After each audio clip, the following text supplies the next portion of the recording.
ఏమైందమ్మా చెప్పండి ఒకసారి, నిన్నటి నుంచి ఏం జరుగుతుంది? ఫుల్ వర్షాలు పడుతున్నాయి, మొత్తం ఒడ్లన్నీ వరదకు కొట్టుకుపోయినాయి సారు. మరి ఇట్లయితే మా పరిస్థితి ఏంది? ఇప్పుడు పావులంతా కూడా దగ్గరికి వచ్చేటట్లు ఓట్లు ఆగమవుతాయి.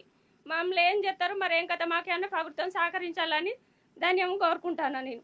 మరి ఏం చేస్తారు? మీ దయ ఇక మీ గురించి మేము బతుకుతేనే కదా మీకు ఇంత అన్నం వచ్చేది సార్. మమ్మల్ని కూడా గమనించాలి దయచేసి. మీకు అందరికి నమస్కారాలు గవర్నమెంట్ తరపున అందరికి. మేము పేదలం, కౌలు చేసుకొని బతుకుతున్నాం, మా కుండి లేక బతుకుతున్నాం సార్. మేము అప్పుల పాలైనాం సార్.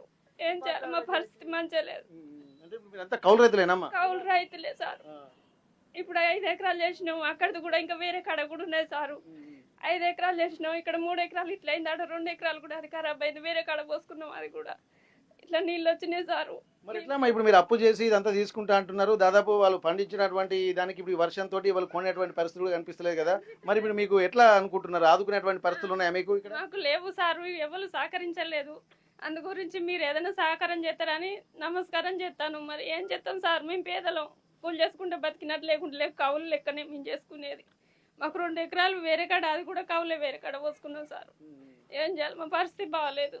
ఓకే, ఇక్కడ వీళ్ళు ఇదివరకు గతంలో కూలీ చేసుకునేటువంటి వాళ్ళు, కానీ రెగ్యులర్ గా కూలీ చేసుకునేటువంటి వాళ్ళు కౌలు చేసుకుందామని చెప్పి ఇక్కడ 3 ఎకరాలు, మరో చోట 2 ఎకరాలు, అంటే మొత్తం 5 ఎకరాల పంట పండించిన తర్వాత ఇప్పుడు వాళ్ళు కళ్ళాలలో ధాన్యాన్ని ఎండబోస్తున్నటువంటి క్రమంలో మొత్తం తడిసిపోయేసరికి వాళ్ళ ఇబ్బందులు కూడా వారం 10 రోజుల కంచి ఇదే వర్షాలు ఇట్లనే అయిపోతానే, పోయి వడ్లు ఎండట్లేదు, పోవట్లేరు, ఇదే రెక్కలు పోతానే సారు. ఇంతవరకు ఎవరు సహకరించిన వాళ్ళు లేరు.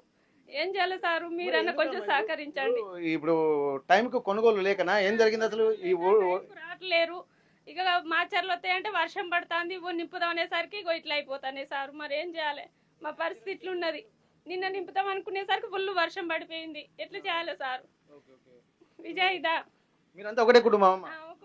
నాకు వినబడాయి చెవులు. ఎట్లా ఏం చేసినా మీ దయన నిండా మునిగుడు లోడు పెట్టుబడి సరిపోతలేదు. ఇంటికాడ పరిస్థితులను చూసి కుటుంబ సభ్యులందరూ కూడా వచ్చి అందరూ కలిసి తలో చేయి వేసుకుంటూ తమ ఎంత మిగులుతుందో అన్నటువంటి ఒక ఆవేదన మాత్రం వల్ల కనిపిస్తుంది.